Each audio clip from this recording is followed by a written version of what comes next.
Málo kdo si uvědomuje, že zákulisí divadla je plné lidí, kteří se podílejí na slávě herců na jevišti stejně velkým a stejně důležitým podílem jako samotní herci. Většinou neznáme jména servisních techniků či kulisáků, ale každý tak nějak vnitřně víme, že v pozadí divadla stojí. Více je znají jen ti, kteří se s nimi setkávají každý den v rámci své práce, tedy samotní herci. Když se ovšem herec dostane do sporu s kulisákem, může z toho být nepříjemnost, která přesahuje veškeré hranice slušného chování. O to víc, když je herec slavná osoba, zvyklá až na podlézavé jednání.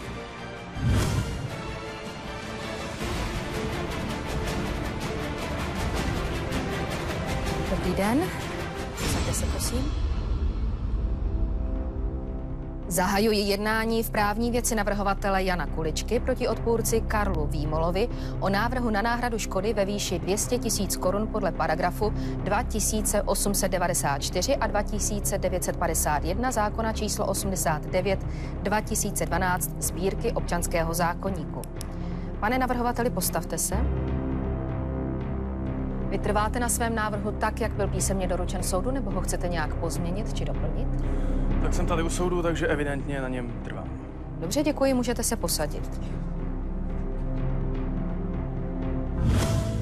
Jan Kulička je úspěšný divadelní a muzikálový herec. Od svých 15 let dostává hlavní role a možná právě proto je to velký egoista, který má dojem, že by se mu měl klanět celý svět.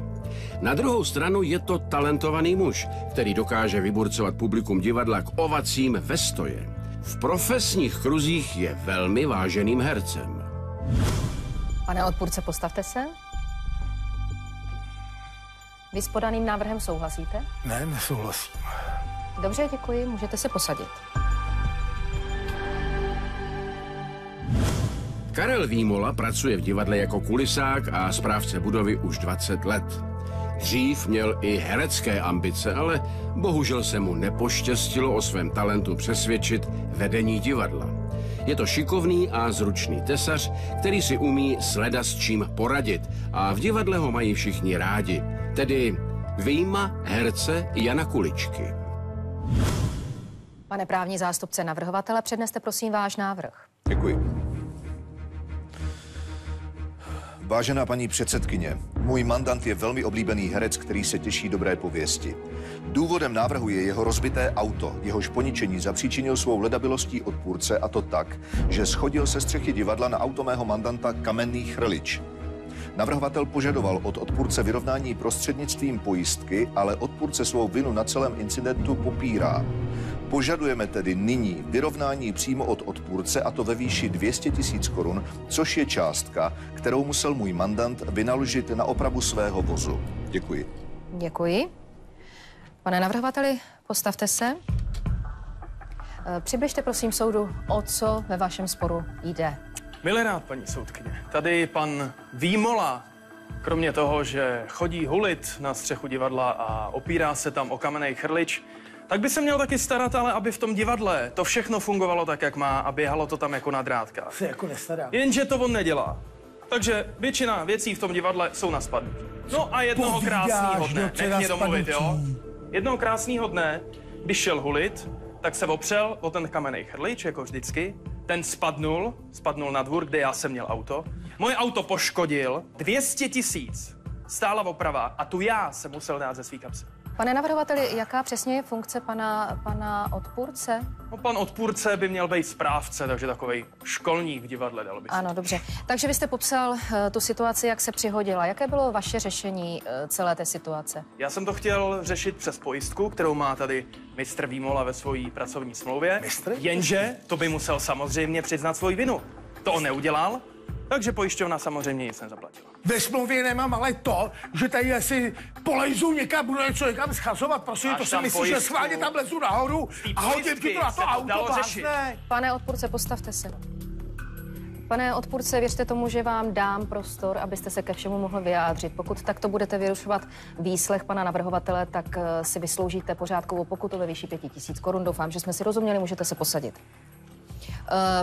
Pane navrhovateli, vy s takovou jistotou tvrdíte, že vlastně ten chrlič schodil na vaše auto pan odpůrce. Jak si můžete být takto jistý? Paní soudkyně, všichni vědí v tom divadle, že pan Výmola chodí hulit na střechu divadla a o ten kamenný chrlič se tam opírá. Tenhle ten člověk, hlavně navíc je to i lempl, a kam přijde, tam se něco stane. Kdo je lempl? Ty seš lempl. Ty seš lempl? Prostě ty si myslíš, že jsi nějaká namistrovaná hvězda?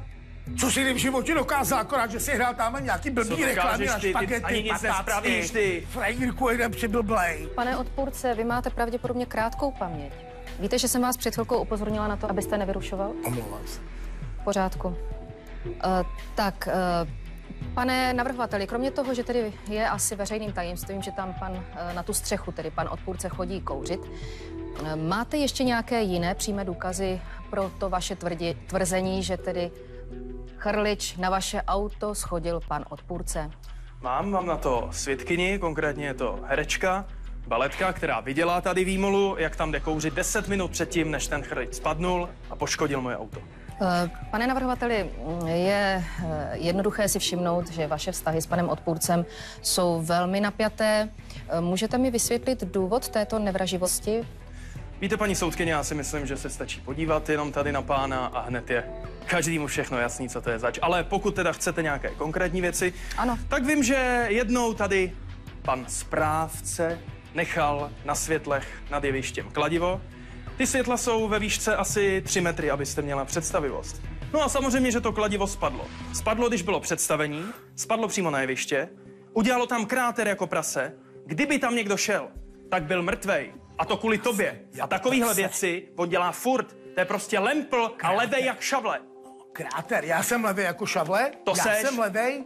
Já vůbec žádný levej nejsem, co s tou bez dovoleš, tady mi taky nedávat. Necháš kladivo na světlech, to ti přijde normální? V divadle? No a co, že jsem tam zapomněl kladivo? Zapomněl, Ty jsi kolikrát zapomněl text a co? Budu tě ale nikomu jsem tím neublížil, chápeš to? Tak. A jako by to asi jako... Pane navrhovateli, když to bylo na jevišti. Pane navrhovateli, děkuji, soudu to prozatím stačí, můžete se posadit.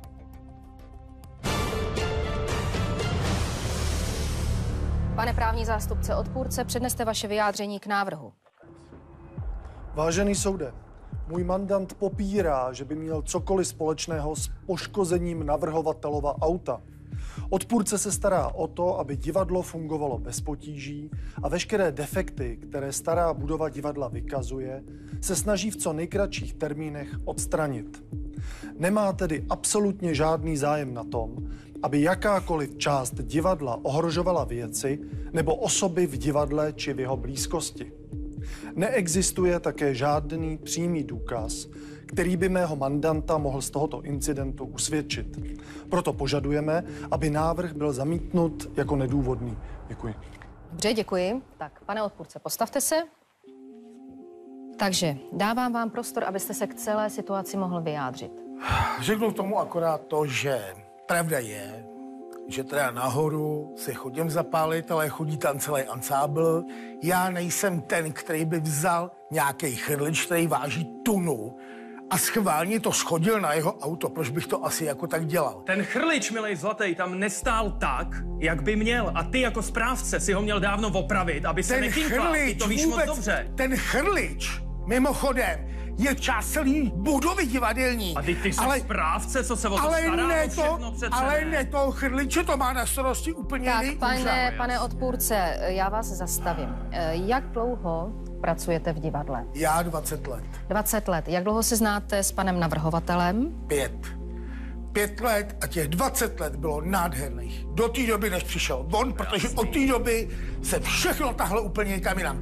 Chcete tím říci, že ve chvíli, kdy přišel pan navrhovatel do divadla, tak začaly nějaké problémy? Do té doby žádné problémy nebyly? Ano, začaly, protože všechno mu vadí, panáčkovi, namistrovanýmu, všechno mu vadí. Já tady něco natřu, jde a hned letí táme za ředitelem do divadla. Já vás opět zastavím. Zajímá mě, co si myslíte o tom tvrzení pana navrhovatele, když říká, že jste nešikovný, nedbalý, řeknu přímo jeho slova lempl. Tak to bych tam asi nepracoval těch 20 let, kdyby. Víme všichni, proč tam pracuješ. Já si svoji práci dělám dobře. Dobře? To znamená, pane odpůrce, že všechna ta řemesla, která jsou nutná k chodu divadla, jako je truhlařina, zámečnictví. Ano, všechno ovládám. Toto všechno ovládáte. Dělám to 20 let a to není jenom tohleto, to třeba kolikrát potřebuje ještě někdo něco tamhle, i v kostymérně pomůžu ze vším.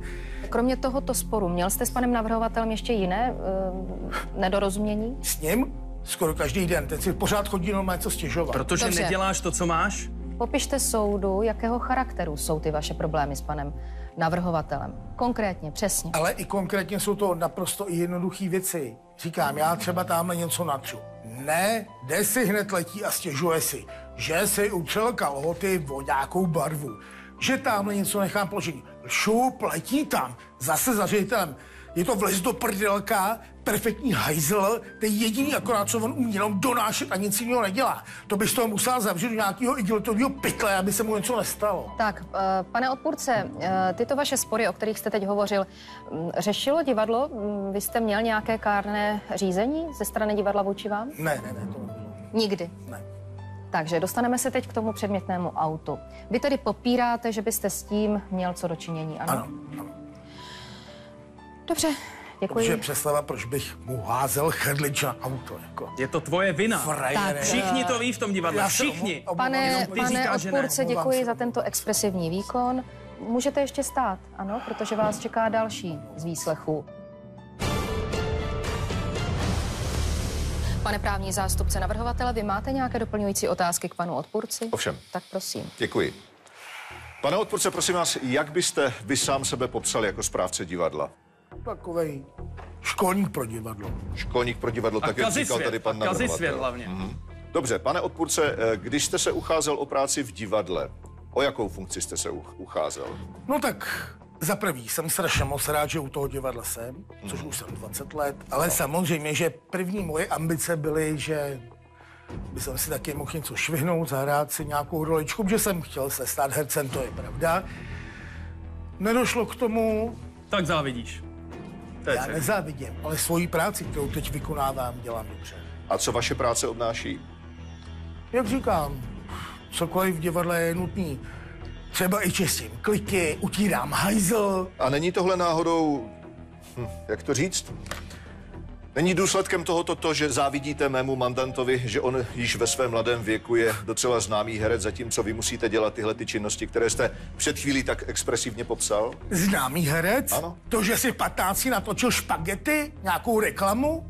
Ty mi nejznámější na scéně, který tam akorát hopsá, mluví fistulí, ani pořádně neumí říkat, to jsou tam mraky krásnějších a lepších lidí, kteří tam dokážou hrát. Je to pouze váš pohled na věc, pane odpůrce, nicméně nemohu přehlédnout ve vašem projevu jistou rivalitu.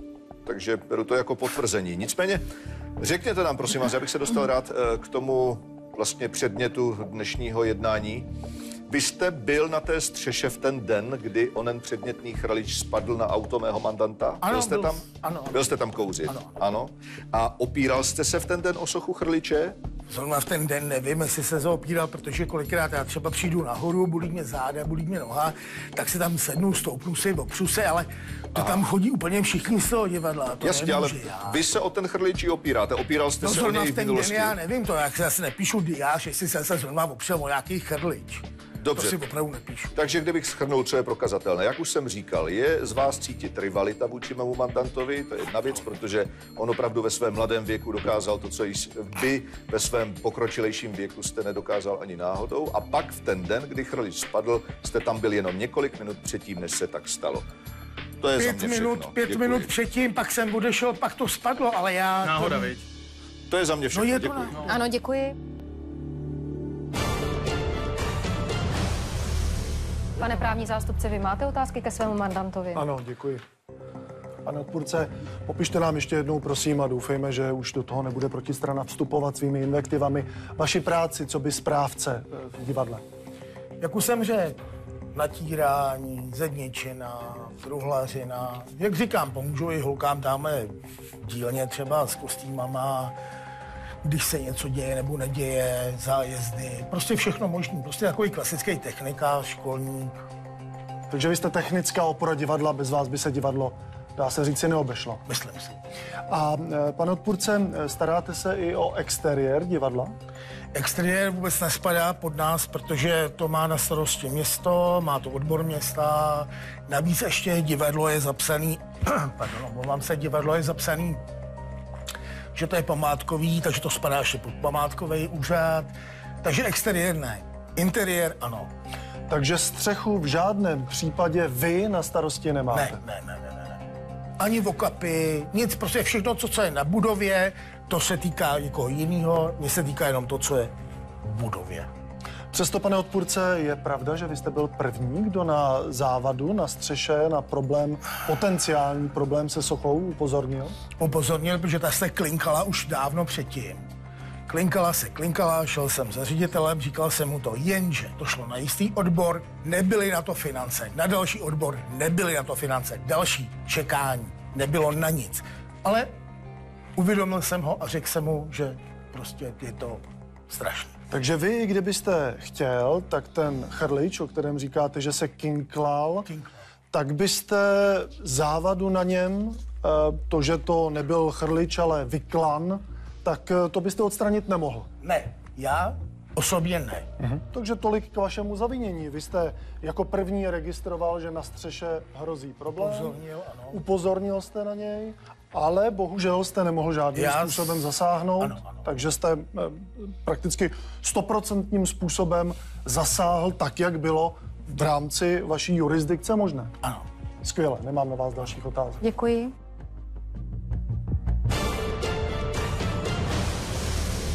Pane právní zástupce, máte otázky k panu navrhovateli? Mám, ano, děkuji. Postavte se. Pane navrhovateli, zeptám se vás, je pravda, že vy žijete velmi dramatickým životem i mimo prkna, která znamenají svět? Teď zcela nerozumím vaší otázce.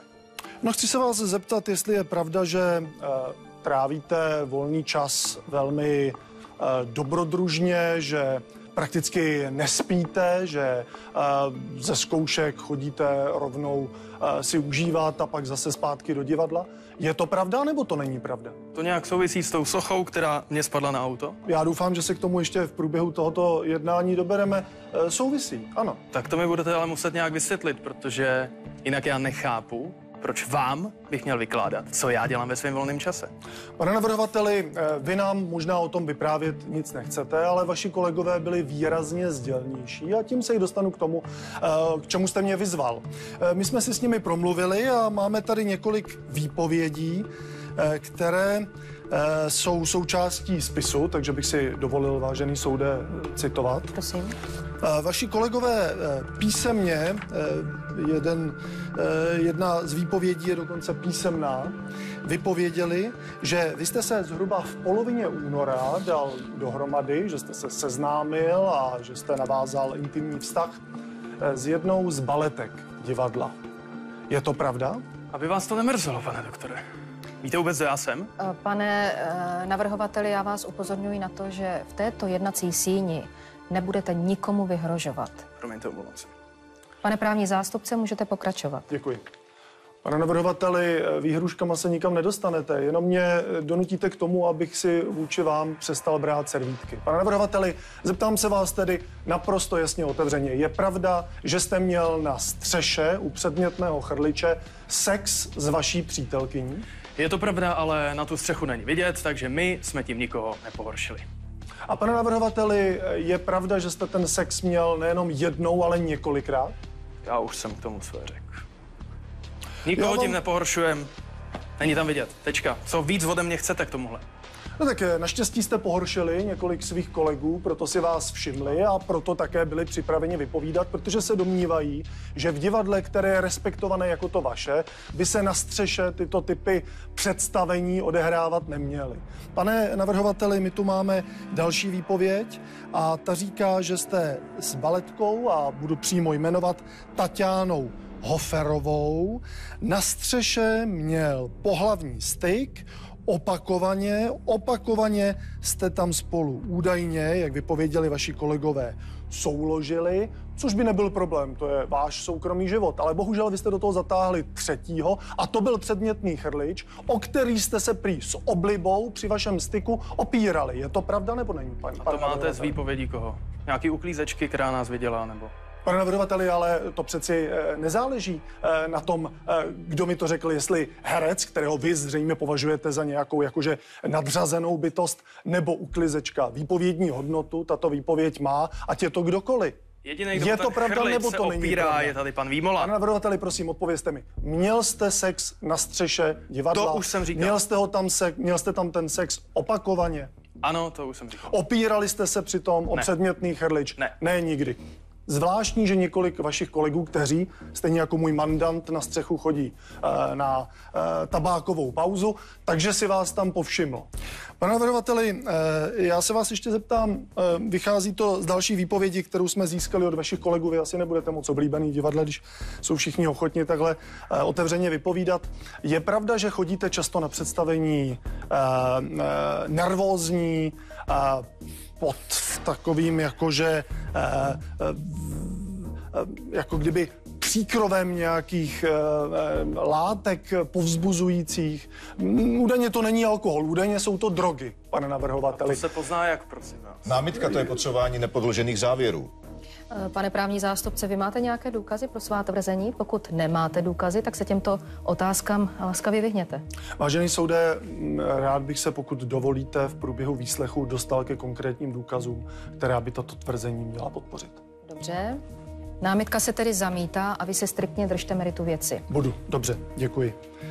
Pane navrhovateli, zeptám se vás ještě, než se dostaneme k otázce těch látek, které s velkou pravděpodobností používáte pro zlepšení vašeho hereckého výkonu. Je pravda, že prakticky nepřespáváte doma? Jak to souvisí s chrličem, který mi spadnul na auto, mě zajímá. Pane navrhovateli, souvisí to tak, že vy s největší pravděpodobností trávíte večery sice mimo divadlo, ale trávíte je za okolností, které jsou velmi podezřelé, s velkou pravděpodobností tam konzumujete drogy. A pane navrhovateli, teď se dostanu k té konkrétní otázce. Je pravda, že jste byl předvolán k řediteli divadla? To pravda je, a co jako? Že jste tam byl předvolán a že jste měl v rámci velmi vážného kázeňského rozhovoru, co si potvrdit či vyvrátit, je to pravda? Tak byl jsem u ředitele, občas si ředitel zavolá některé své podřízené. Takže občas dojde k tomu, že ředitel si chce popovídat se svým ansámblem. Ano. Já tomu rozumím, pane navrhovateli, ale vy jste byl u ředitele z jedné konkrétní příčiny. Vy jste tam byl v rámci kárného řízení. Pan ředitel Kníže si vás předvolal protože ve vašem batohu se údajně objevily drogy. Je to pravda, pane navrhovateli? To máte od nějaký uklízečky, co si to myslela, nebo? Ne, to nám řekl pan ředitel, že ve vašem batohu se našel kokain. Tedy, pane navrhovateli, zeptám se znovu, berete či neberete drogy? Tohle nesouvisí se sochou, která mě spadla na auto. Navrhovateli, to souvisí velmi těsně, protože drogy, jak víme, vyvolávají halucinace. Tedy jste si mohl představovat, že vidíte mého mandanta, jak se snaží dotlačit předmětný chrlič k okraji střechy a hodit ho na vaše auto. Stejně tak vyvolávají stihomam a proto jste se domníval, že můj mandant po vás jde a že vám chce uškodit, pane navrhovateli. Já tvrdím, že vy jste si toto obvinění mého mandanta vymyslel. Tvrdím, pane navrhovateli, že možná jste si to vymyslel protože je to způsobeno těmi drogami, kterými jste se s velkou pravděpodobností předávkoval. Tedy ani si nemyslíme s mým mandantem, že by to bylo z nějaké vaší zlé vůle. Domníváme se, že pod vlivem omamných látek, pane navrhovateli, jste obvinil mého mandanta z toho, že ten chrlič hodil na vaše auto. A protože jsme zde u soudu, vy jste se pokusil mého mandanta obvinit z toho, co vám provedl, ne proto, že byste si to vymyslel ze zlé vůle, ale protože jste nemocný člověk, závislý. Já nejsem nemocný ani závislý na omamných látkách. To bych děkuji, si vyprosil. Nemám další otázky. Tak děkuji, pane právní zástupce. Pane právní zástupce, vy máte otázky ke svému mandantovi? Ano. Tak prosím. Děkuji. Pane navrhovateli, já bych se rád od těchto spekulací zase vrátil k faktům a k meritu věci. Takže v ten předmětný den, kdy došlo k té nehodě, projednával jste tu záležitost tady s panem odpůrcem? Samozřejmě já jsem byl za panem odpůrcem v tom jeho kamrlíku. Ano. Řekl jsem mu, co se stalo. Ano. On mi řekl, že ho to mrzí. Takže mimo Jedinej, kdo mě chytl pod krkem, jsi byl ty. Ty jsi byl první, kdo mě chytl pod krkem. Pořád, co máš ty? Ty jdeš něco řešit? Ty neumíš řešit vůbec nic, jsi jako šňupáka na starbaby. Prosím tě, co jsi to vymýšlíš? Chytě si pod krkem a můžu ti říct, milej zlatý, že i v tu chvíli bych ti řekl, že jsi nejkrásnější a nejzlatější na celém světě. Ty jsi byl ten, protože co asi jiného jsem měl udělat, že takhle velký to. Podívej se, ještě to mám. Ty jsi byl první, ti říkám. Kdyby ty jsi mě nechytnul, co to povídáš? Já bych tě nešel napadnout. Já už na to nemám nervy, to už prostě nedám. Tak, pane odpůrce, postavte se. No, my jsme se dověděli docela podstatné věci tady během této vaší přestřelky, nicméně vás upozorňuji na to, že opravdu vás to může stát 5 000 korun. Vás oba. Páni právní zástupci, prosím, připomeňte svým mandantům, jak se u soudu chovat.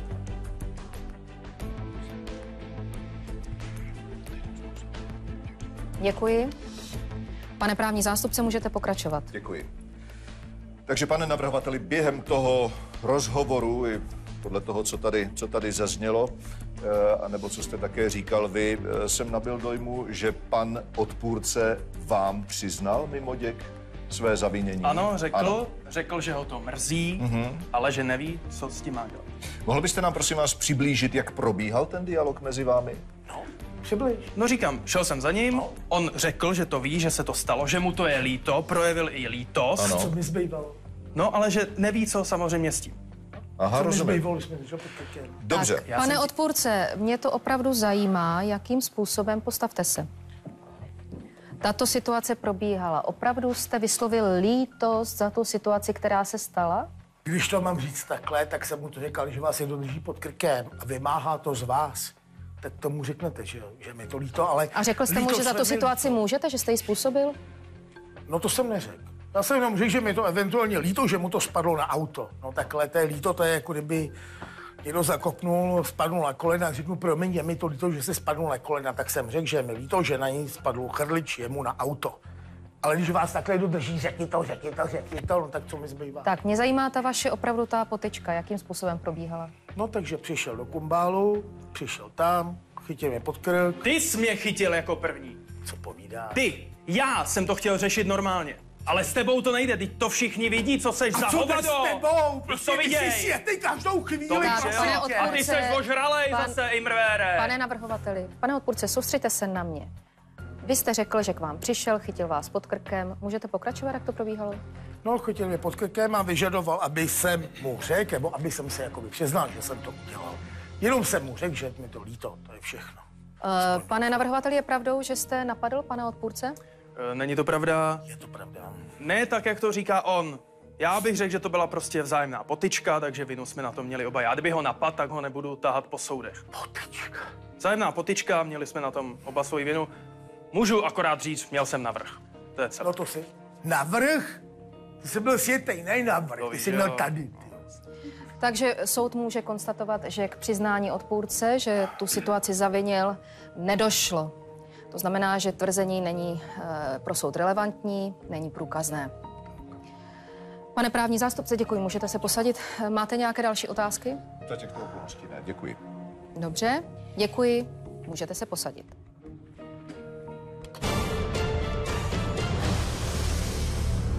Jednání pokračuje v dokazování výslechem prvního svědka. Soud předvolává svědkyni Tatianu Hoferovou. Dobrý den, paní svědkyně. Paní svědkyně, v jakém vztahu jste k oběma účastníkům jednání? Pan navrhovatel je můj přítel a pana odpůrce znám z divadla, je to náš kolega. Já tam účinkuji jako baletka. Jak dlouho jste v partnerském vztahu s panem navrhovatelem? 8 měsíců, dali jsme se dohromady těsně před tím incidentem. Jaký je váš pohled na celou věc? No víte, já se vůbec nedivím, že to došlo až sem. Jediné, čemu se divím, že tady nesedíme u soudu kvůli něčemu jinému. Třeba kvůli ublížení na zdraví, nebo dokonce kvůli vraždě. Jaký by ublížení na zdraví, co tady meleš, ty hvězdo jedna namyšlená. Co jako přestaň urážet, ty lemple. Co přestaň urážet, co jediný, co umí, že se tady dá piškoty, sundá si punčochy, tebe vyhrne sukni. Co bys měl dělat aspoň? A co? Že tady hraje karkulku? No ježkovi oči, to spadne svět asi, my máme talent a vy jste skončil u uklízení záchodů. Tak, pane odpůrce, já už jsem vás vyzývala k tomu, abyste se choval u soudu jinak. Postavte se. Já vám mohu pořádkovou pokutu udělit opakovaně. Rozuměl jste tomu? Pane navrhovateli, vám také mohu udělit pořádkovou pokutu. To stejné se týká vás, paní svědkyně. Můžete se posadit. Tak. Co byste tedy řekla o práci pana odpůrce? Jediné, co o tom můžu říct, že je to naprostý lempl. Dobře. Tak, paní svědkyně, my jsme tady v předchozím výslechu zaznamenali informaci, nebo bylo tady tvrzení, že na té střeše, ze které spadl chrlič na auto, jste měli tedy s panem navrhovatelem mít intimní styk. Co byste k tomu soudu řekla? No, já si myslím, že to je čistě soukromá věc. Ano, je to čistě soukromá věc, ale v tuto chvíli soud opravdu vaše odpověď na otázku zajímá. Ano, měli jsme spolu nějaké věci na střeše, ale stále trvám na tom, že to je soukromá věc. Dobře, děkuji, paní svědkyně. Pane právní zástupce navrhovatele, navrhl jste předvolání svědkyně, můžete začít s výslechem. Děkuji za slovo. Paní svědkyně, prosím vás, mohla byste nám sdělit vaše zkušenosti s prací pana odpůrce? No, jediné, co vám k tomu můžu zase říct, že takového lempla jsem v životě neviděla. Mohla byste být konkrétní, prosím vás, uvést nějaký konkrétní příklad? Jistě mohu. Například při představení Karkulky ano. Dělal pan Výmola kulisy. Strom v lese, kolem kterého tančím jako Karkulka s představitelem Vlka, spadnul při představení, uprostřed představení spadnul a to těsně vedle mě. Kdyby jsem stála o pár centimetrů vedle, tak jsem mohla být mrtvá, protože ta kulisa váží minimálně 30 kilo. Že to je namalovaný smrkané borovice. Ano, skutečně tahle ta záležitost se objevila dokonce v hlášení inspicienta. Je to pravda, je to ověřitelné. Můžete nějaký další příklad uvést? Ano, jistě mohu. Zhruba před 3 měsíci jsem tady pana Výmolu opakovaně informovala o rozbitém schodu, který je na schodišti, které vede z našich šaten na jeviště.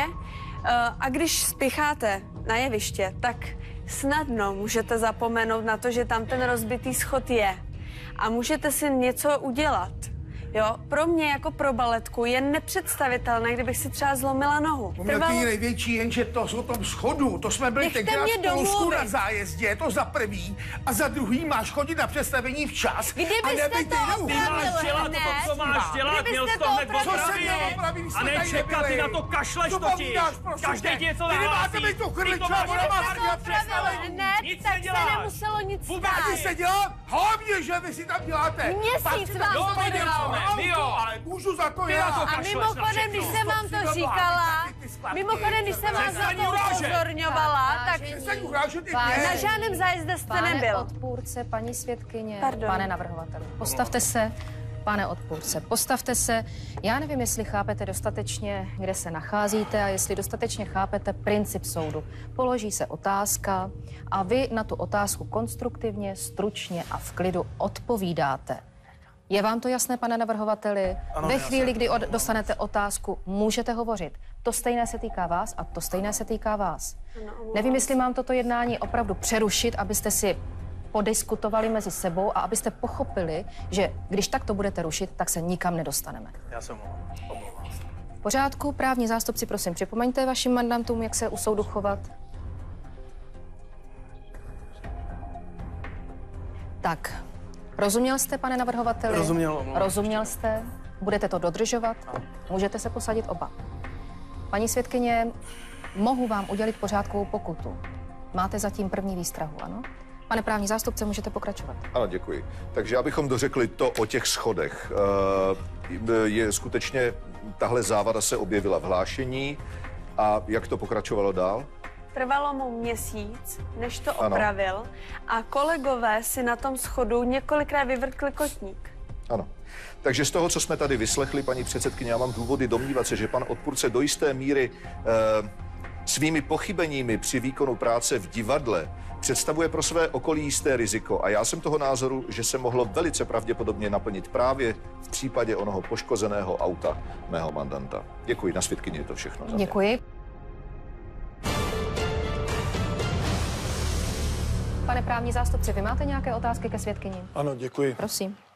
Paní svědkyně, je pravda, že jste členkou spolku, který nese název Spolek čistých labutí? Námitka, co má soukromá organizace, jejíž členkou je paní svědkyně společného s případem. Pane právní zástupce, kam míříte touto otázkou? Vážený soude, mířím ve své podstatě velmi podobným směrem jako v případě zde navrhovatele, jelikož my jsme si zjistili, že Spolek čistých labutí je podpůrná organizace pro závislé. Tento spolek se věnuje především drogově závislým, tedy proto bych rád zjistil, jakým způsobem jsou touto závislostí zasaženy kognitivní schopnosti zde svědkyně. Dobře, děkuji. Námitka se tedy zamítá a vy se držte striktně meritu věci, ano? Ano. Paní svědkyně, odpovězte na otázku. No, tak vaším zjištěním jste si vlastně de facto odpověděl sám. Ano, jsem členkou této organizace, kde se léčím z drogové závislosti. Ale chci podotknout tady u soudu, že to není běžná závislost na drogách. Já nejsem žádná feťačka. Tady jde o to, že při mé profesi je na mě vyvíjen velmi vysoké nároky a velmi velký tlak. A proto jsem se uchýlila k braní drog. A teď se z toho snažím dostat, snažím se ten problém řešit. Ale to nemá žádný vliv na mé vnímání nebo na můj úsudek. Takže paní svědkyně, vy berete drogy jenom proto, že jste tak výjimečná? Protože jsem měla velmi vysoké pracovní nasazení. Ano, ale já vám mohu prohlásit zde u soudu, že nikdo, žádná lidská bytost není tak výjimečná, aby jí drogy neovlivnily úsudek. Paní svědkyně, zeptám se vás, měla jste nebo neměla sex na střeše zde s panem navrhovatelem? Ano, již jsem zmínila, že měla jste ho tam opakovaně? Ano, opakovaně. Zapojili jste do vašich sexuálních hrátek i předmětný chrlič? Opírali jste se o něj? Já odmítám odpovídat. Tohle je soukromá záležitost. Již jsem tady jednou paní soudkyni řekla, že jsme tam měli pohlavní styk a nadále to nemíním rozebírat. Naštěstí svědci byli daleko víc otevření v této věci. Bylo nám řečeno, že vás tam přistihli několikrát, že jste se při tomto kojitu opírali o předmětný chrlič, tedy jste ho nikoli můj mandant, ale vy jste ho podrobili zatěžkávací zkoušce a pokud tedy někdo za tuto situaci může, tak za to může navrhovatel a vy. Může za to odpůrce jedinej, on se tam opírá každý den o to. Já se jenom opírám a teď tam hold. Já vás zastavím, ano, pane odpůrce. Postavte se. Váš projev je opravdu velmi zábavný, ale opravdu ne u tohoto soudu. Já vám opakovaně uděluji pořádkovou pokutu ve výši 3 000 korun. Můžete se posadit. Pane právní zástupce, máte-li nějaké další otázky ke svědkyni? Prosím. Děkuji, nemám, pouze bych rád prohlásil, že zde svědkyně je podjatá, její svědectví je irelevantní, protože trpí stejnými obsesemi a stejnými závislostmi, jako zde pan navrhovatel. Děkuji. Děkuji. Děkuji, paní svědkyně, váš výslech je u konce. Můžete se posadit. Děkuji.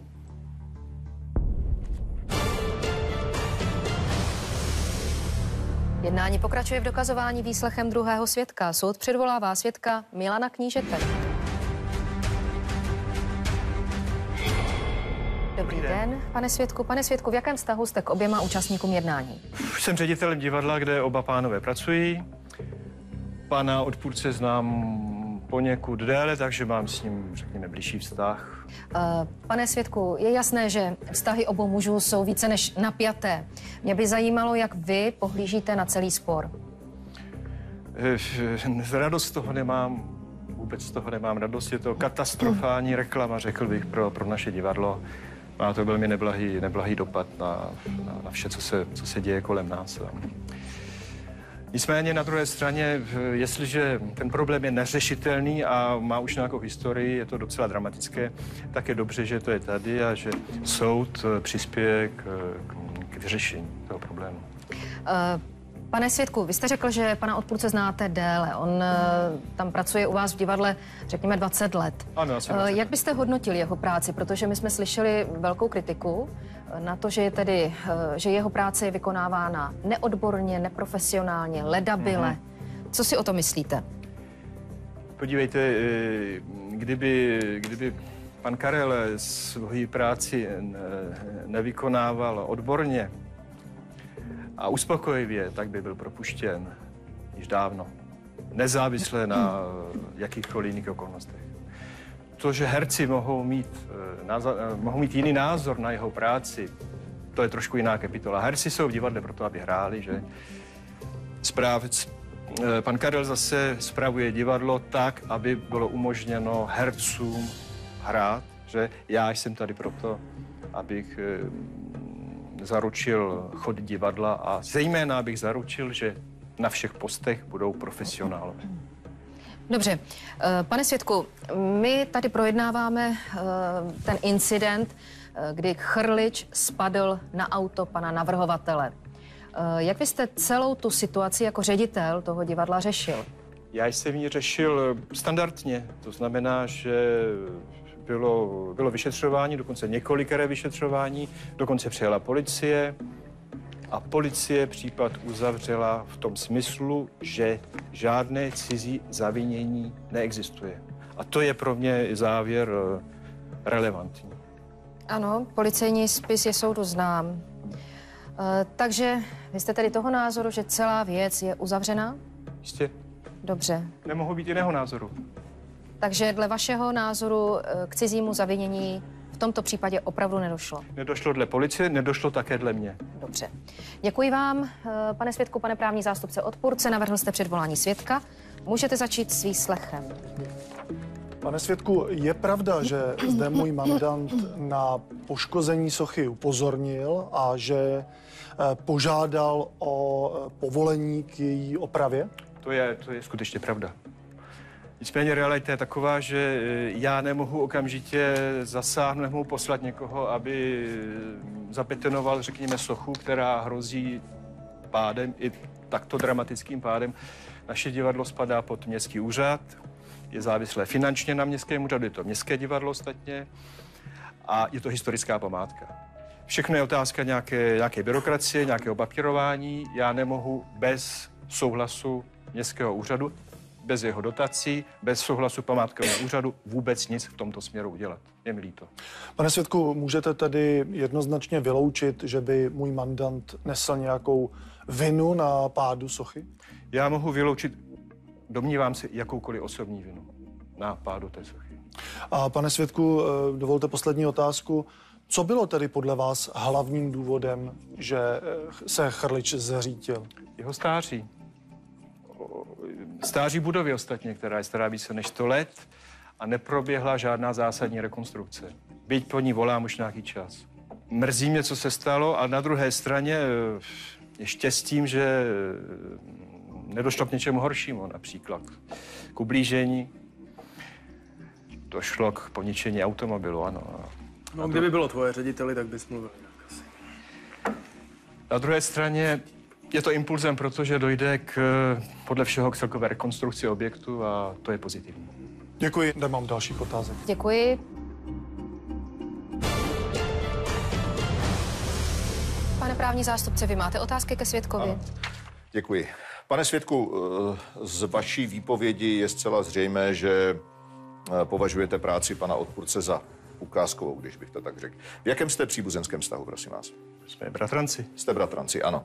A vy jste svému bratranci, panu odpůrci, nabídl místo v divadle v době, kdy jste se dostal do jeho vedení. Proč jste mu nabídl to místo? Bylo třeba obsadit ten post, bylo třeba správce. Věděl jsem o tom, že Karel, tedy odpůrce, má dobrý vztah k divadlu, vždycky přitahovalo divadlo. Nepodařilo se mu herectví. Věděl jsem, že umí lecos opravit, že je velmi šikovný, je to praktik, je to muž situace, abych tak řekl. Rozumím. V jaké životní situaci se tehdy nacházel pan odpůrce? V situaci poněkud delikátní, ano, bylo to, když jej opustila žena s dětmi, absolvoval i nějakou léčbu, protialkoholní léčbu, ano. Alkoholik je to. No je to velice... Absolvoval protialkohol. Ano, je to velice zajímavé, že člověk, který se sám léčil ze závislosti na alkoholu, tady kritizoval lidi, kteří se zase léčí s problémy s drogama. Dobře, to můžeme přejít. Faktem zůstává, a na to se vás chci zeptat, řešil jste jeho problémy s alkoholem i na pracovišti? Ne, já si můžu konstatovat, že byl-li Karel alkoholikem, je vyléčeným alkoholikem. Skutečně? Tak já vám musím připomenout jeden případ, pane svědku. A sice 3 roky zpátky, když měla být premiéra, jo, tak pan odpůrce nějakým způsobem znehodnotil nebo pokazil výtah, který vede přímo na jeviště, následkem čeho pak ta premiéra musela být zrušena.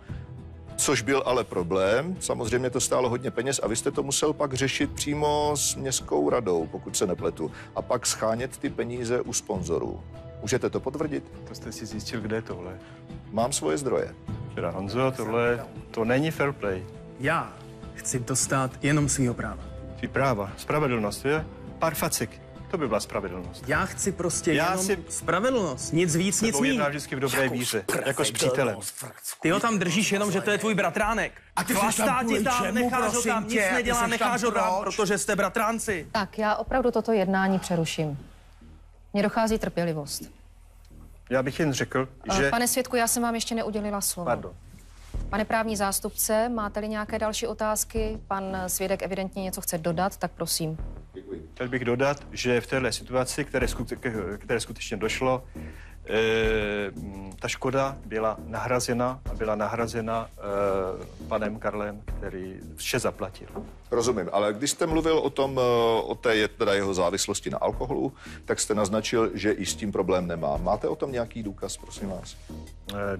Důkaz je to, že dělá svoji práci kvalitně a Hrozně kvalitně. To nestačí. Podle těch výpovědí, které tady dneska zazněly, pane svědku, tak musím přinejmenším jako to vzít jako ne zcela relevantní informaci, co říkáte, že by pan odpůrce dělal svou práci v pořádku. Pořád jsou tam nějaké problémy a pro mě je zarážející, že vy jako ředitel divadla nepropustíte někoho, kdo je svým způsobem ohrožením pro své okolí. To je rodina, že jo? Podívejte se, to je subjektivní názor a Nepochybně. ten já těžko mohu komentovat. Já jen konstatuju, víte, ty pánové mají divadlo, je divadlem i jaksi v zákulisí. Setkávají se zde různé povahy, různé temperamenty, setkávají se zde osobnosti, když to tak mohu říct. Jak vidíte, pan Karel je spíše rázný chlapík. Honza je umělec, je to herec, je to jiný charakter. Že to vede ke konfliktům, to nemusí být překvapivé. Paní předsedkyně, já se domnívám, že výpověď pana svědka je velice úzce profilovaná z toho důvodu, že jsou v přímém příbuzenském vztahu s panem odpůrcem. To je za mě všechno. Děkuji. Děkuji, pane svědku, váš výslech je u konce, můžete se posadit. Prosím. Právní zástupci, máte nějaké další návrhy na doplnění dokazování z vaší strany? Nikoliv. A z vaší strany? Nikoli, děkuji. Děkuji. Soud usnesením prohlašuje dokazování za ukončené. Pane navrhovateli, postavte se. Vy i nadále s vaším návrhem souhlasíte? Ano. Dobře, děkuji, můžete se posadit. Pane odpůrce, postavte se a v klidu mi odpovězte. Vy stále s návrhem nesouhlasíte? Nesouhlasím. Dobře, děkuji, můžete se posadit. Soud rozhodne. Přítomní, vstaňte.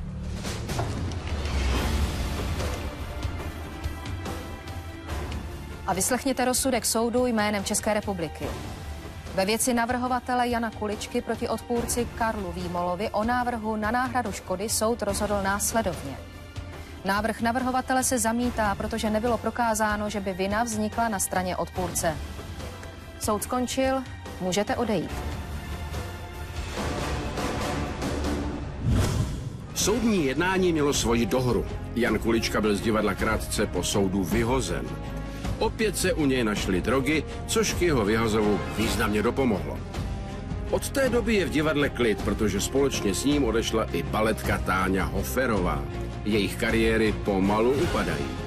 Dnes hrají v jednom nekonečném seriálu Manželský pár a příliš velké přízni diváků se netěší.